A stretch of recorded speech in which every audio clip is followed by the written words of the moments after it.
Muy buenas tardes a todos nuestros amigos, hermanos que nos acompañan regularmente en nuestro programa El Evangelio de Cristo a través de la Biblia. Contento de que una vez más el Señor nos permite estar junto a usted, aprendiendo, estudiando de la palabra del Señor. Hacemos siempre las invitaciones correspondientes. Si no tiene un lugar donde congregarse, está siempre las puertas abiertas de nuestra congregación en Pedro Aguirre Cerda 189. Pedro Aguirre Cerda 189. A una cuadra y media de la Plaza de Armas de Lota, en dirección a Cousiño el Cerro. También, si quiere profundizar en la enseñanza de la Escritura, tenemos a disposición gratuitamente los cursos bíblicos Emaús, sin costo para usted.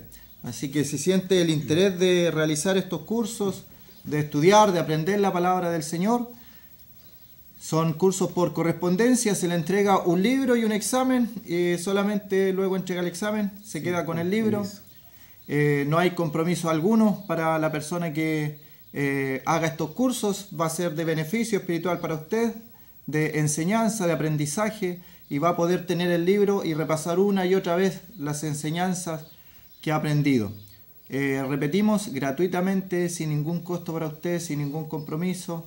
La enseñanza no es sectaria, no es de una congregación determinada, sino que es para beneficio del cuerpo de Cristo. Algún hermano que quiera profundizar acerca de las enseñanzas de la Biblia, el único libro, guía para estos cursos es la Biblia, la Santa Palabra de Dios. La mayoría de los protestantes usamos Reina Valera, versión 1960. Ese es el único libro guía que se usa. Ningún otro libro, ninguna otra añadidura a la palabra de Dios. Haciendo estas invitaciones, agradecemos siempre su sintonía, su compañía que nos permite entrar a su hogar, y le invitamos, si tiene una Biblia en su hogar, para que nos acompañe en la lectura, si quiere tomar algún apunte para que aprenda, repase y comparta también lo aprendido con otros hermanos, con otras personas. Las personas que siempre están llamando también por oración. Estamos orando el día miércoles en la congregación, también en oraciones personales por aquellos que están llamando. Y hemos tomado un tema que tiene que ver con la restauración. Algunas personas están llamando por restauración en sus vidas. Son personas que han conocido al Señor, que han creído en el Señor Jesucristo como Salvador, pero por alguna razón Satanás ha ganado ventaja, el mundo y la carne también han ganado ventaja, pero la carrera no está terminada. La carrera va a terminar cuando el Señor venga, o cuando nosotros partamos de este mundo a través de la muerte. Ahí recién termina la carrera del cristiano. Por eso es que Pablo dice: he acabado la carrera. Cuando él estaba a punto de partir, según los historiadores, él murió por la muerte romana, fue cortada su cabeza, esa era la muerte romana. Y él dice: he acabado la batalla, la carrera, he peleado la batalla de la fe. La semana pasada vimos un texto en Jeremías. Vamos a leer nuevamente algunos pasajes ahí.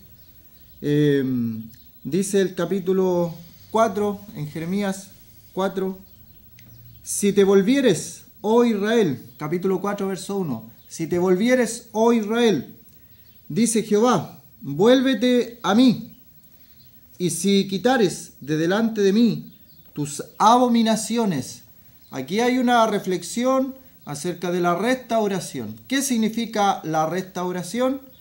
¿Qué significa el arrepentimiento? La palabra arrepentimiento la ocupamos la mayoría de las veces para predicar el Evangelio.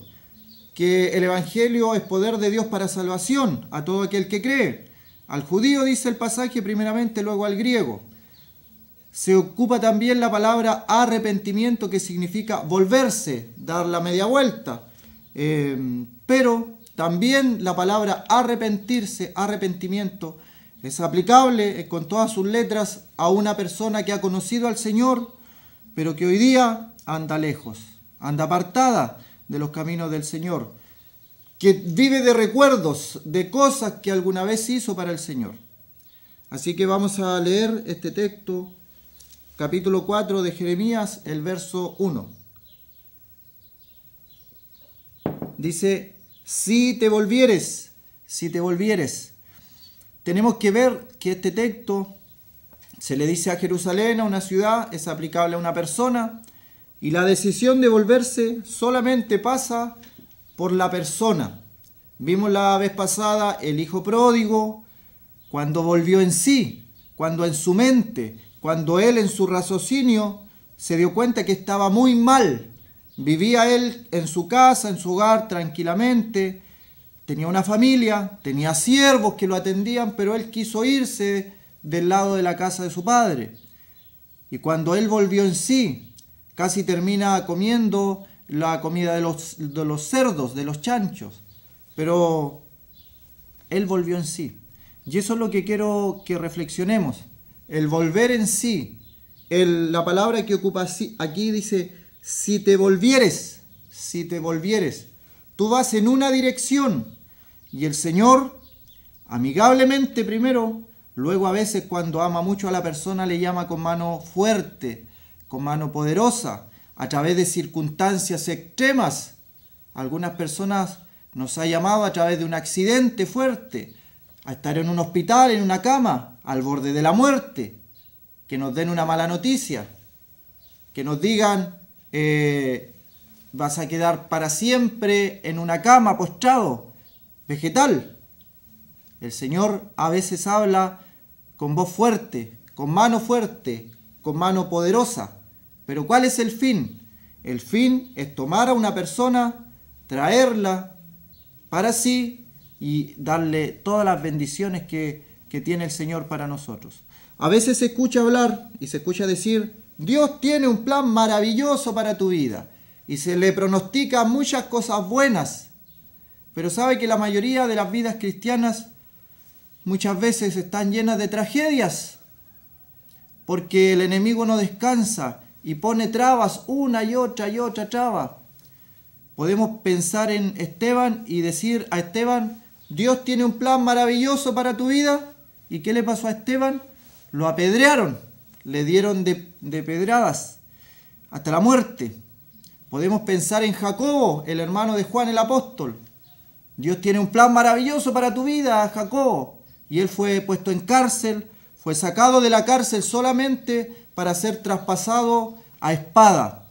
Podemos pensar en el caso de Juan, el que escribió el Apocalipsis también.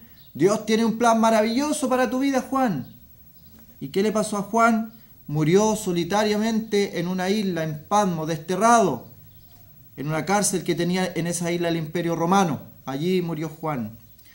Entonces cuando se escucha tanto de esto, el plan maravilloso y que Dios bendice, yo sé, he comprobado que eso es verdad.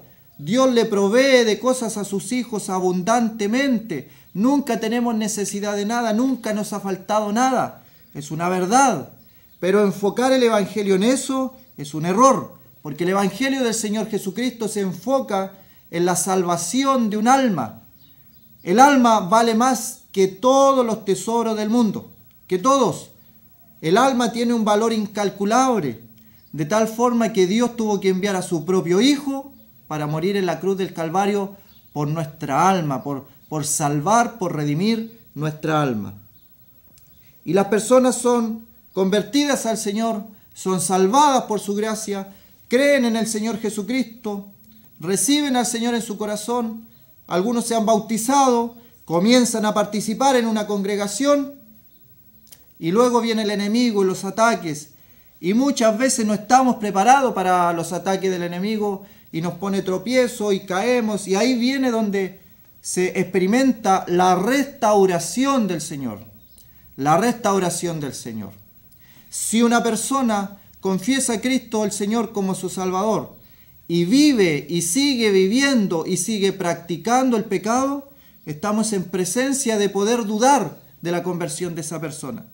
Pero si hay una persona que ha conocido al Señor, que se ha bautizado, que se congrega y cayó en pecado, no es una práctica habitual en su vida, esa persona cayó en un pecado, hay restauración para esa persona. Está la disciplina del Señor y luego viene la restauración del Señor. Y el Señor dice e invita a todo aquel que quiera ser restaurado, vuélvete a mí porque yo te redimí. Vuélvete a mí porque yo te redimí. mío eres tú, dice el Señor, de nadie más. Nadie más me redimió. Nadie más murió por mí en una cruz. Nadie más. Nadie más pagó mis deudas. Nadie más. En la única persona que se centra el Evangelio es en Jesucristo nuestro Señor. Y el Señor Jesucristo fue el que más habló del infierno, el que más enrostró el pecado.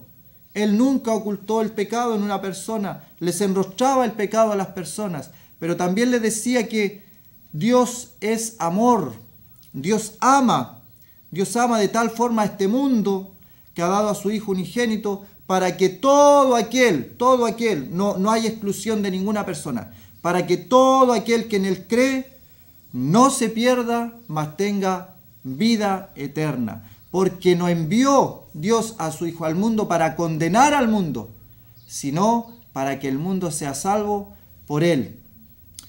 Esta es la condenación, dice el apóstol Juan, que la luz vino al mundo y los hombres amaron más las tinieblas que la luz.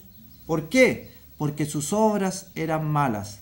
Cuando las obras de las personas son malas, les cuesta acercarse a Dios porque saben en su conciencia, disciernen que al acercarse a Dios van a tener que dejar sus vicios, sus cosas. Eso piensan en su lógica. Pero el Evangelio de Jesucristo nos dice que vengamos a Él tal como estamos, con nuestras cargas, con nuestros pesos, con nuestros vicios. Nos acercamos al Señor, miramos la cruz de nuestro Señor, confesamos nuestros pecados, le recibimos como Salvador y Él, a través del Espíritu Santo, se encarga de las cargas, los pesos, las ataduras que muchas veces tenemos. Hay personas que piensan y dicen, ¿cuándo Dios va a poder quitar todas estas cargas, estas ataduras, estos vicios que yo tengo? Pues bien, en lo espiritual vemos a Lázaro que tenía 4 días de muerto.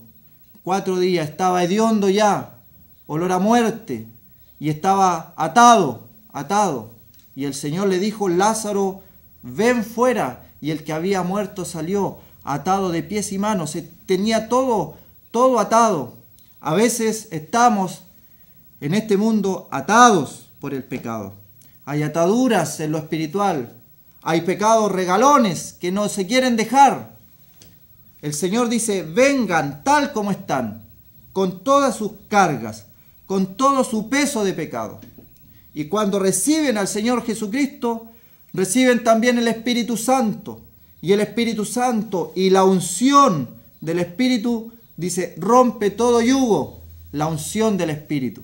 El Espíritu Santo es una persona. Pero todo comienza con el texto. Si te volvieres. ¿De quién depende este volverse?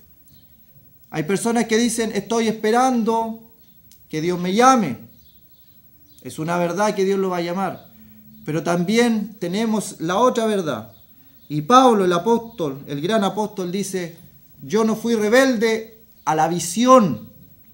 ¿Cuántas veces tú has sido rebelde a la visión, al llamamiento del Señor, y endureces tu corazón como una piedra?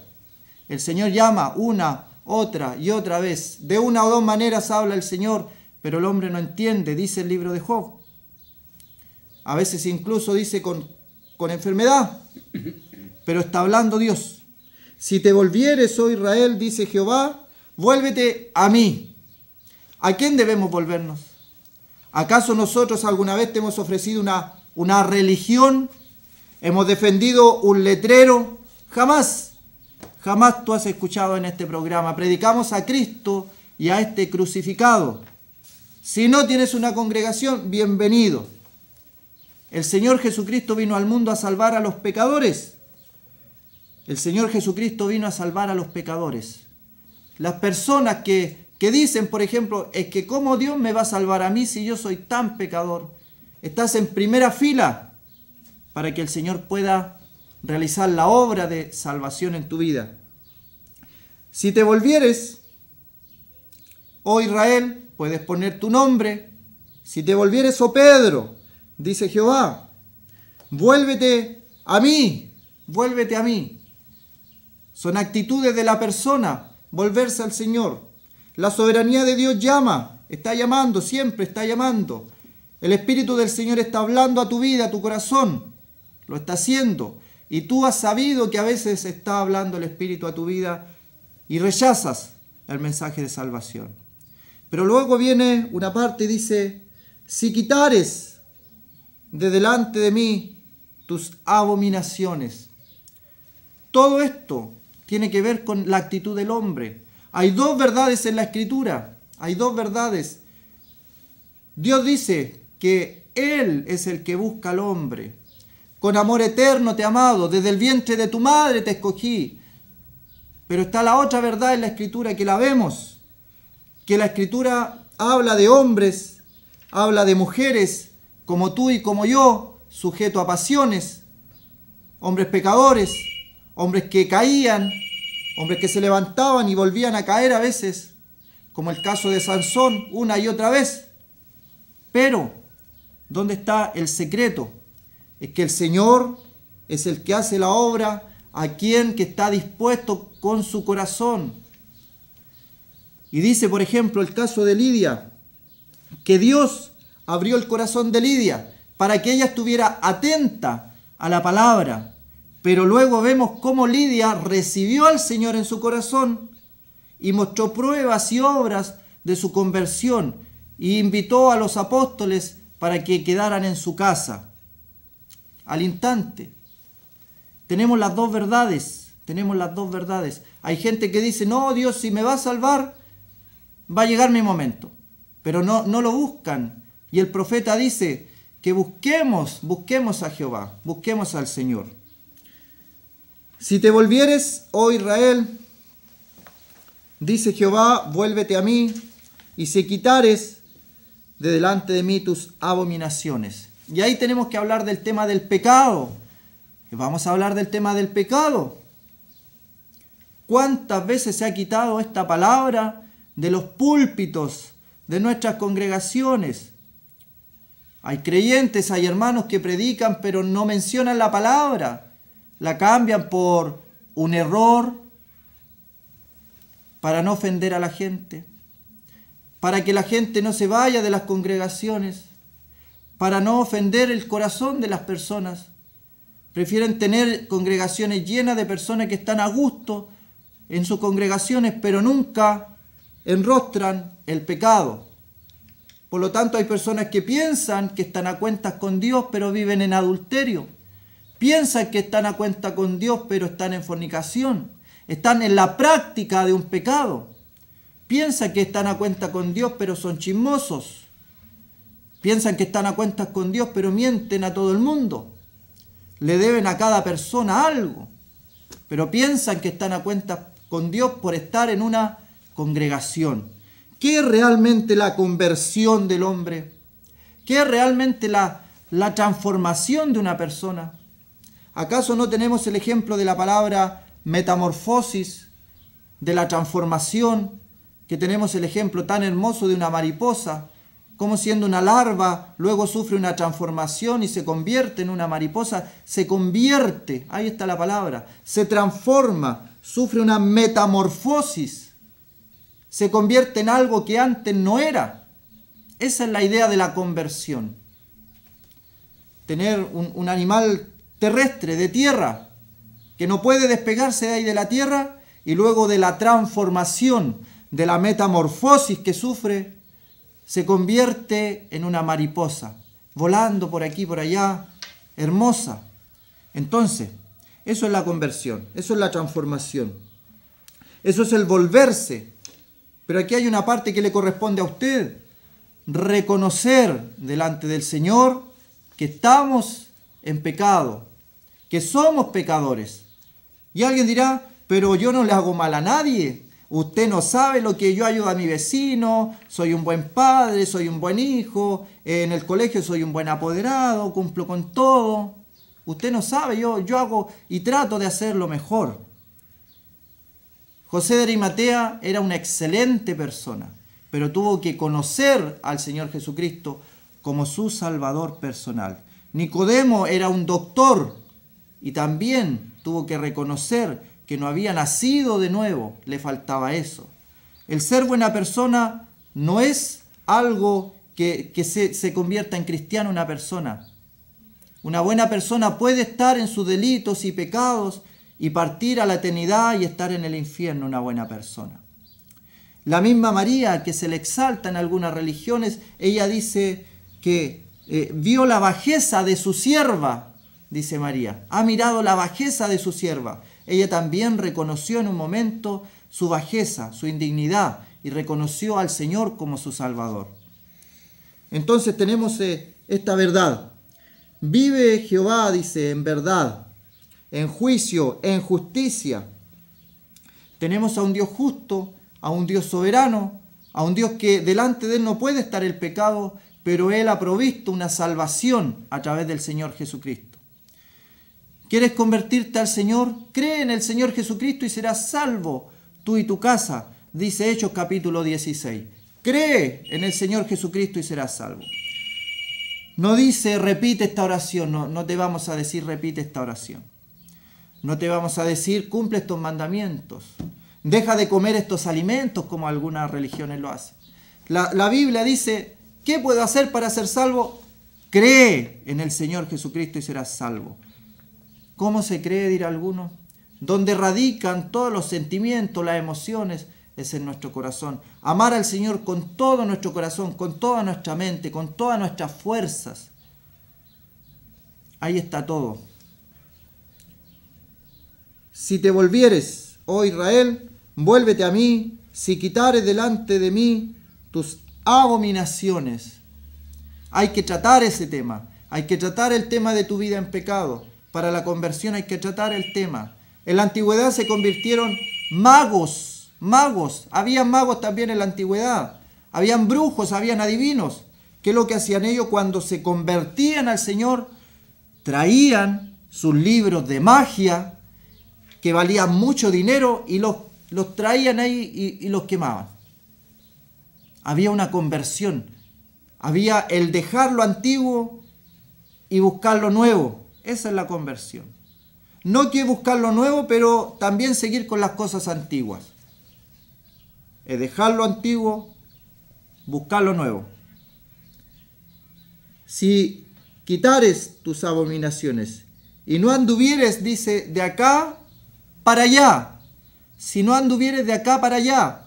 Jeremías capítulo 4, verso 1. Restauración. Tratar el tema del pecado. El Señor nos limpia, el Señor nos liberta, quita las ligaduras. La unción del Espíritu rompe todo yugo. A veces hay yugos desiguales que hay que romper. Hay que romper para estar a cuentas con el Señor. A veces hay pecados que hay que quitar, hay que tratar con eso para estar a cuenta con el Señor en la restauración. El hombre inconverso viene al Señor con todas sus cargas y el Espíritu Santo comienza la obra en la persona. Y luego al final dice, y no anduvieres de acá para allá. El dudar, la duda de las personas. Hay personas que han visitado 2, 3 o 4 congregaciones diferentes. Y a la primera cosa que le tratan el tema del pecado y que su vida está en pecado, se salen y van a otra. Pero si asisten a una iglesia conforme a la Escritura, van a escuchar esto, el pecado. El pecado. La Biblia establece los pecados en el hombre. Los establece, está ahí, no es un misterio, no es un secreto. Y hay personas que su conciencia también les dice que están en pecado. El Señor dice, vuélvete a mí, porque yo te redimí. Si te volvieres, si tratares esto de las abominaciones y no anduvieres de aquí para allá, que la persona se decida, que no busque por aquí o por allá, sino que mire solamente a la cruz de nuestro Señor Jesucristo, donde hay salvación. Vamos a dejar hasta ahí para ir a escuchar un tema musical y luego vamos a continuar con la palabra del Señor.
Queremos reiterar nuestro saludo a nuestros amigos que están en sintonía. Sabemos que hay muchos amigos conocidos de muchos años, con algunos que les gusta escuchar el programa.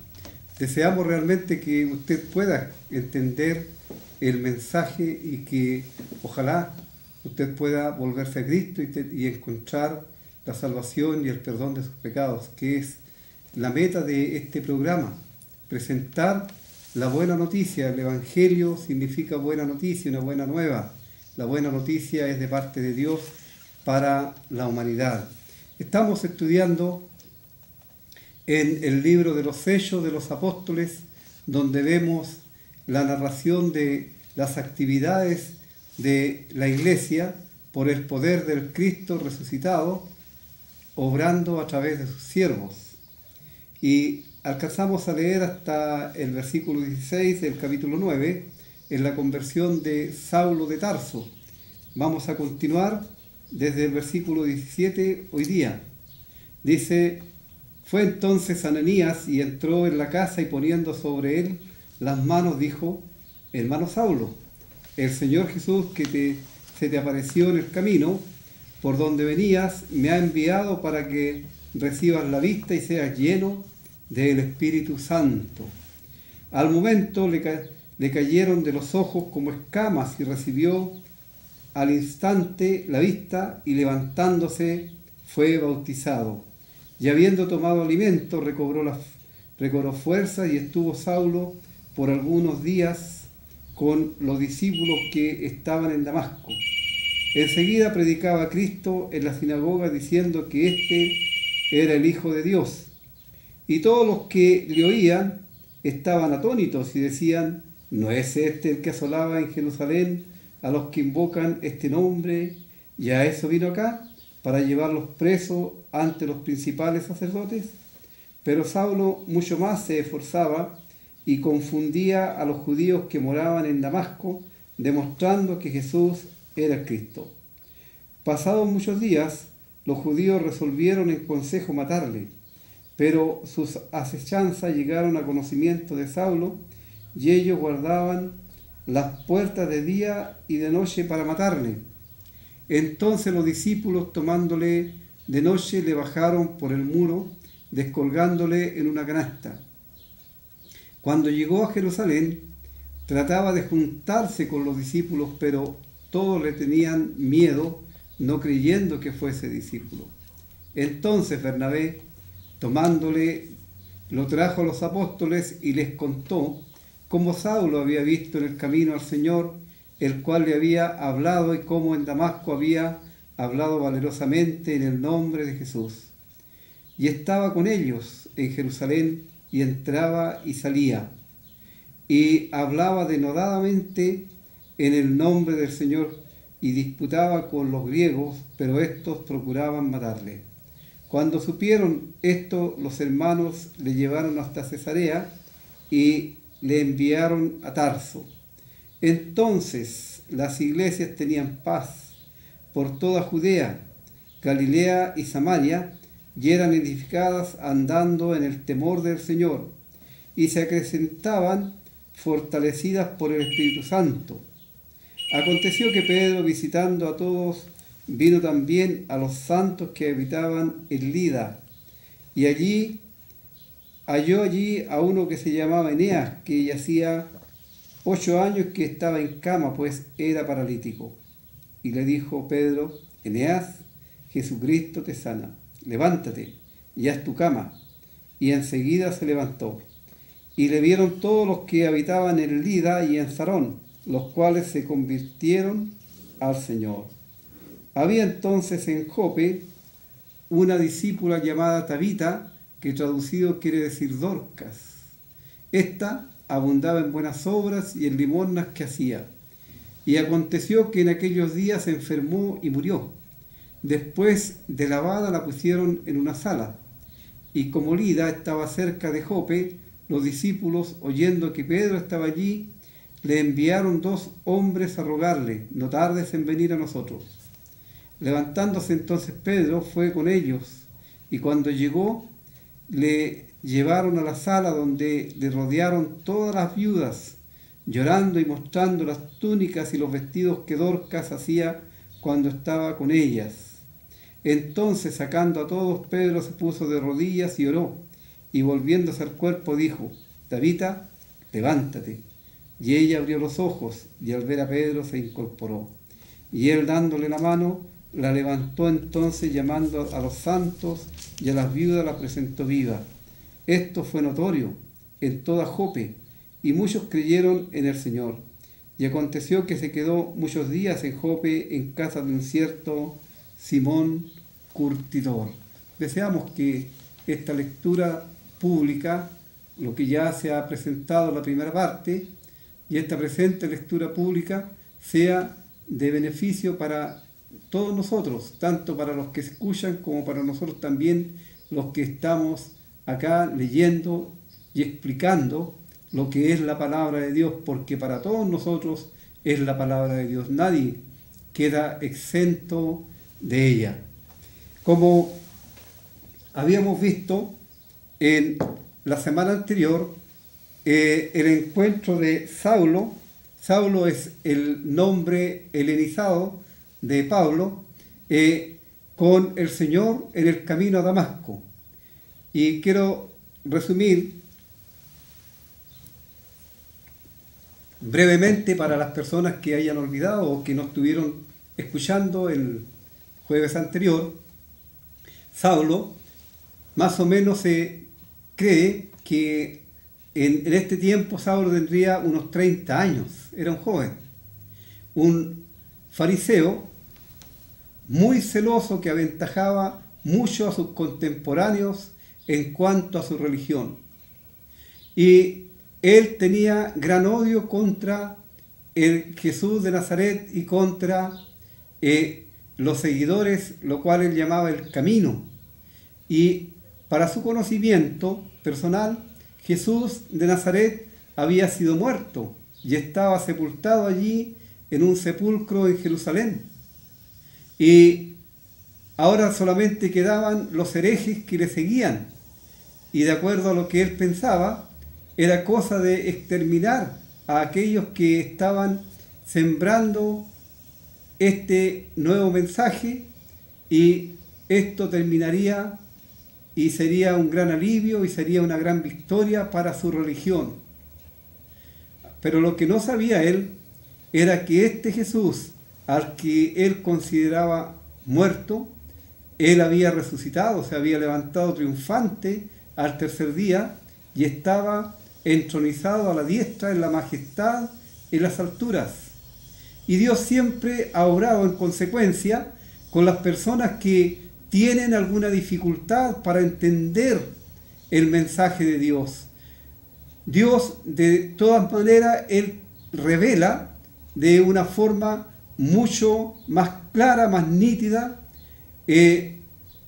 su plan de salvación y su persona misma a aquellos que de alguna manera tienen conceptos equivocados, erróneos en sus mentes. Y Saulo, siendo un gran religioso, un gran conocedor de lo que era el Antiguo Testamento, sin embargo, él tenía una venda puesta en sus ojos. Esa misma venda que hoy muchas personas que son religiosas tienen y que no ven ni escuchan lo que Dios dice en su palabra. Cuando Dios dice que el que cree en Él tiene vida eterna y no vendrá a condenación, porque la salvación no descansa en obras de hombre alguno, sino solamente en la muerte de Cristo en la cruz. Y las personas dicen: no, pero es que a mí me enseñaron que yo debo hacer méritos para obtener la salvación. Y la palabra de Dios dice que por gracia sois salvos por medio de la fe. Y esto es un regalo de Dios, y no por obras, para que ninguno se gloríe. Luego el apóstol Pablo, escribiendo a Tito, él dice: nos salvó, no por obras de justicia que nosotros hubiéramos hecho. Y la gente no quiere reconocer la palabra de Dios ni el plan de salvación de Dios. No le cree. En otras palabras, no le cree a Dios. porque no es lo mismo creer en Dios que creerle a Dios. Creer en Dios significa creer que Él existe, creer que Él es el creador de todas las cosas, pero creerle a Él es escuchar lo que Él dice y actuar en consecuencia a lo que la palabra de Dios ordena. Y aquí está Saulo de Tarso, persiguiendo en su odio equivocado a los creyentes, a los cristianos, pero él no sabía que al perseguir el cuerpo de Cristo, que es la iglesia, parte de ese cuerpo de Cristo, que son miembros de ese cuerpo que están sembrando el mensaje del Evangelio, el dolor lo iba a sentir la cabeza que está en el cielo. Y por supuesto, la cabeza de la iglesia, la única cabeza de la iglesia es Cristo. Y es Él el que se le aparece en el camino. Y Pablo puede escuchar y puede oír claramente el mensaje y luego preguntar: ¿qué quieres? ¿Qué debo hacer? Y él debía entrar en Damasco, a la calle recta, y allí se le iba a decir lo que él iba a hacer. Y Dios, en su sabiduría, tiene a un discípulo preparado para que vaya a visitar a Saulo y le devuelva la vista y que éste sea lleno del Espíritu Santo. Pero como vimos, este discípulo que conocía la reputación de Saulo, que sabía cuál era lo que él estaba haciendo, qué era lo que estaba haciendo, cuál era su meta, que era perseguir a los cristianos para llevarles presos a Jerusalén y meterles en las cárceles, azotarles y procurar que ellos renegaran del nombre de Cristo. Este hombre tiene sus reparos frente al mandato del Señor, y es el Señor el que tiene que convencer a Ananías: ve Ananías, porque este va a ser un siervo escogido, y yo le mostraré cuánto le es necesario padecer por mi causa, por mi nombre. Y ahora Ananías, este Saulo, es una persona indefensa, está ciego, 3 días que ya no come, que está en ayunas, y él ya no está persiguiendo a ningún cristiano, él ahora está orando. ¡Qué maravilla, amigo mío, cómo Dios puede cambiar el corazón de piedra de un ser humano y poner un corazón de carne, un corazón sensible a su palabra, un corazón sensible a su llamado? Y es en esta situación cuando Ananías entiende Ananías que él debe ser obediente a Dios, y él cree todo lo que Dios le dice, por supuesto, y él va a la calle recta, allí en Damasco, y entra en la casa, e inmediatamente Ananías se identifica con aquel nuevo convertido. ¡Qué maravilla! Es como Ananías deja de lado todo prejuicio, todo miedo, y él entra y poniendo las manos sobre Saulo, le llama hermano Saulo, hermano Saulo. ¿Sí? Saulo ahora había creído, había recibido a Cristo como su Salvador personal, y ahora él tenía el derecho, tenía el alto honor de ser llamado hijo de Dios, y siendo Ananías también un hijo de Dios, obviamente eran hermanos. Con cuánta facilidad hoy día se malusa este término, y es muy mal usado especialmente en las religiones.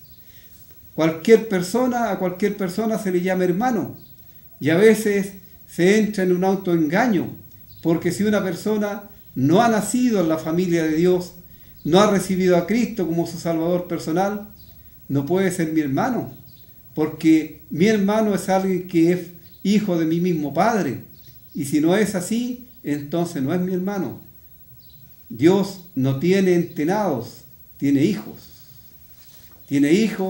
legítimos, y la palabra de Dios dice que los creyentes hemos sido elegidos anticipadamente para ser predestinados a ser hechos hijos de Dios, a ser adoptados hijos de Dios y entramos como hijos de Dios en la familia, en esta nueva familia, en esta nueva relación que tenemos para con Cristo.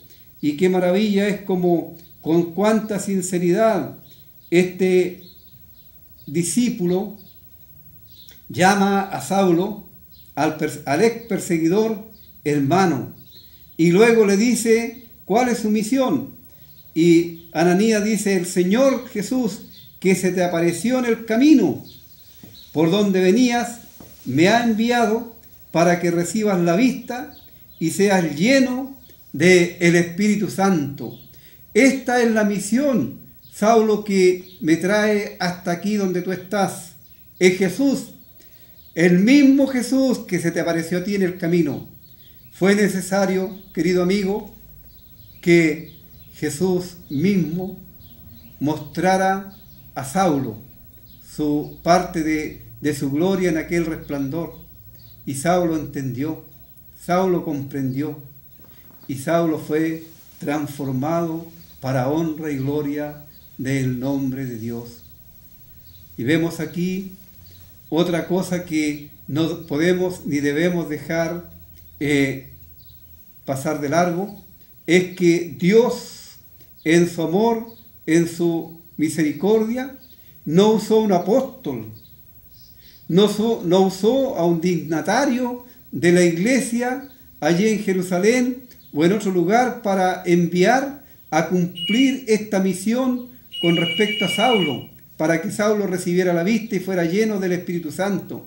Envió un discípulo, alguien que, como el lenguaje nuestro hoy día, alguien diría un laico, un hermano del común en la iglesia.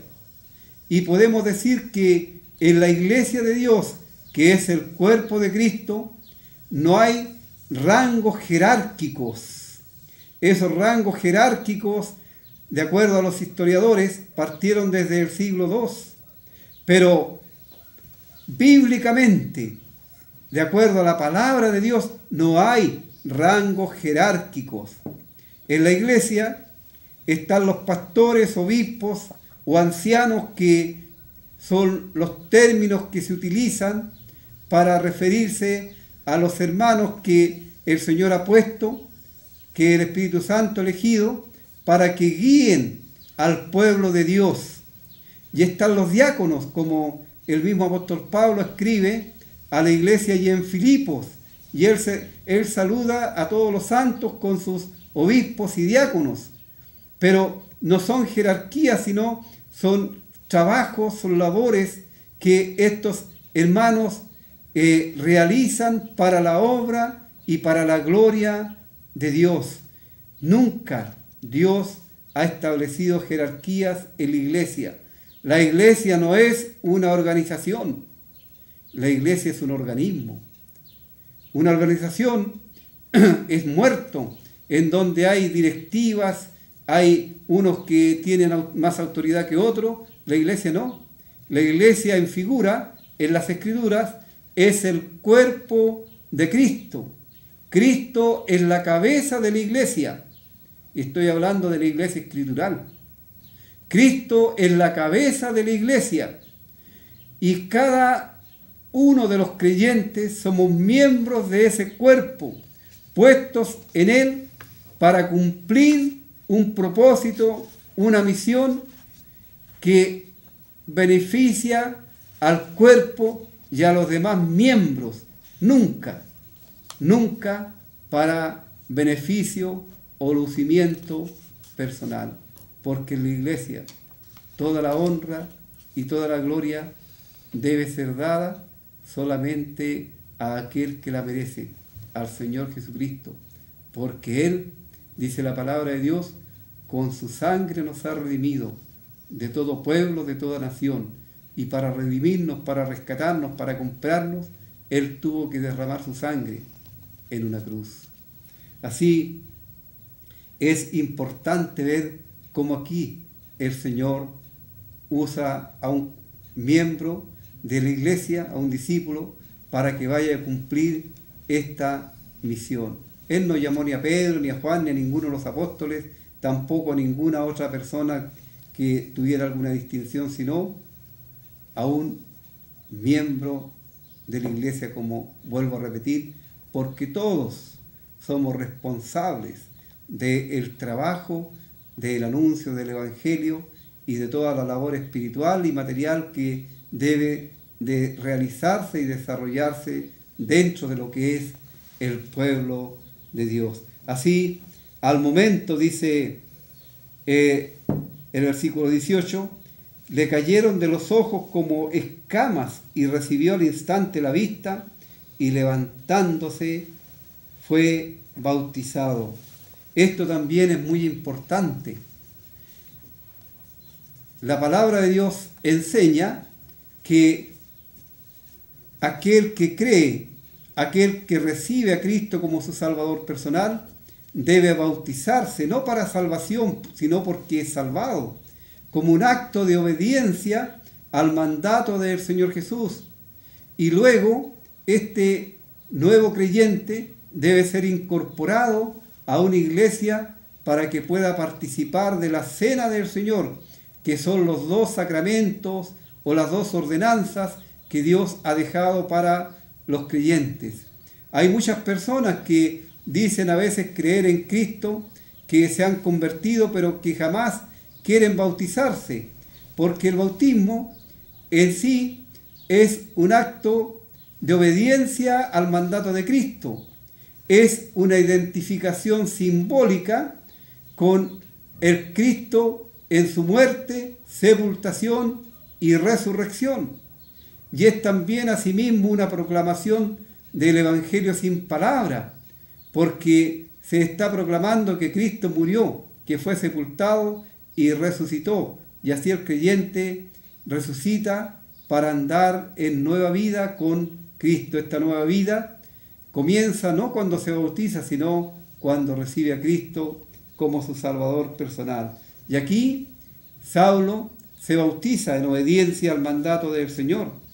Y luego es alimentado y recobra fuerza. Y está por algunos días con los discípulos que estaban en Damasco. No sabemos cuántos días, no lo dice la palabra de Dios aquí. Pero luego de esos días, él empezó a predicar a Cristo en la sinagoga diciendo que este era el Hijo de Dios. Y todos los que le oían estaban atónitos y decían, ¿no es este el que asolaba en Jerusalén a los que invocaban este nombre? Y a eso vino acá, para llevarlos presos ante los principales. ¡Qué maravilloso cambio! ¡Qué transformación! Recién escuchábamos acerca de la metamorfosis que sufre una mariposa, por ejemplo, ¿cierto? De pasar por ser un gusano, luego una hermosa mariposa. Así, el creyente, por así decirlo, sufre una metamorfosis de ser un pecador perdido, rumbo a la condenación eterna, rumbo al castigo eterno por su pecado, pasa a ser un hijo de Dios, uno que pasa de muerte a vida, uno que pasa de ser enemigo de Dios a ser heredero de Dios con Cristo y coheredero con Él. Y aquí está Pablo, y todos se extrañan, y todos ven el cambio tremendo que se ha producido en él, porque cuando una persona recibe a Cristo como su Salvador personal, hay una transformación, hay un cambio que es muy notorio. Todas las cosas viejas son abandonadas, pasan, todas las cosas son hechas nuevas, hay nuevas metas, hay nuevos propósitos, y lo podemos ver gráficamente aquí en Saulo de Tarso.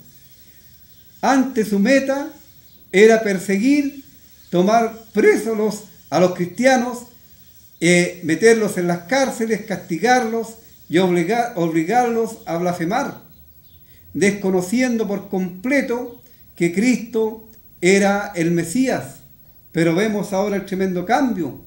Él ahora está anunciando que él estaba equivocado anteriormente y que Cristo sí es el Mesías, el que Dios envió para rescatar al mundo de su pecado. ¿Y qué pasó con los judíos? Aquellos que le escuchaban obviamente estaban totalmente atónitos, estaban totalmente extrañados de cómo se produjo este gran cambio. Es que el cambio, amigo mío, no lo produce ninguna religión. No hay ninguna religión del nombre que podamos ponerle que pueda transformar a una persona. La religión pretende cambiar a los individuos de afuera hacia adentro, pidiéndole que dejen sus vicios, que dejen todas aquellas cosas que se ven mal. Pero el cambio producido por Dios a través del Espíritu Santo es un cambio que se origina en el corazón. Es una transformación de adentro hacia afuera. Y nadie puede dejar de ver aquel cambio porque realmente es producto del Espíritu Santo. Toda la obra de salvación, amigo mío, es obra de Dios. Así por eso es que el Señor Jesús te llama y te invita a que vengas a Él, pero que vengas así como estás, con todos tus problemas, con todos tus vicios si es que los tienes, o con tu muy buena conducta si es que lo hubiera, porque vemos ejemplos en la Biblia de todas estas personas que vinieron a Cristo, se encontraron con Él y Él les salvó. Y Pablo más tarde podría decir que el Señor Jesús vino a salvar a los pecadores y Él podría decir de los cuales yo soy el primero. Pero qué maravilla cuando Él fue recibido a misericordia. Y si Dios pudo salvar a Saulo de Tarso, el perseguidor, Él con mucha más razón, Él te puede salvar, te puede transformar a ti y hacerte una nueva creación y cambiar tu destino eterno. Ya no vas a la condenación, sino tienes un futuro maravilloso por la eternidad con Cristo. Así, amigo, te invitamos, no a una religión, sino que vengas a Cristo. Cristo es el único que puede salvar, es el único que puede dar vida eterna. Vamos a escuchar otro himno, luego nos despedimos.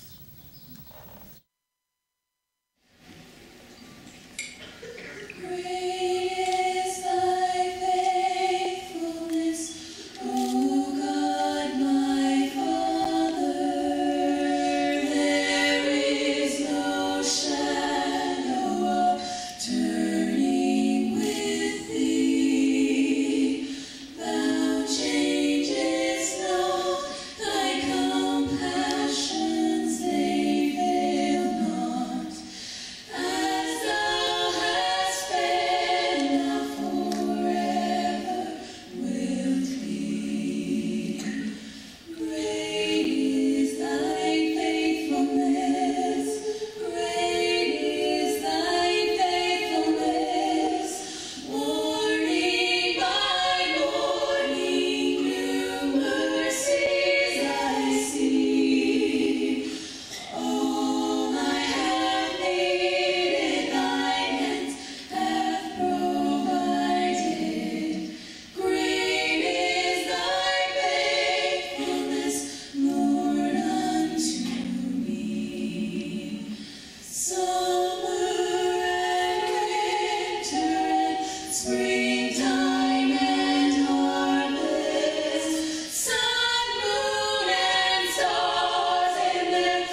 muchas gracias por sintonizarnos una vez más y las personas que han llamado, sus nombres están anotados y vamos a orar por ellos el día miércoles en la congregación y también en forma personales. Les invitamos una vez más para que nos acompañen en las reuniones los miércoles, viernes y domingo a las 19 horas. Si el Señor lo permite, el próximo jueves estaremos nuevamente para seguir conversando acerca del Evangelio de Cristo a través de la Biblia. Deseamos que tengan un buen fin de semana y que Dios les bendiga.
Quando in Sion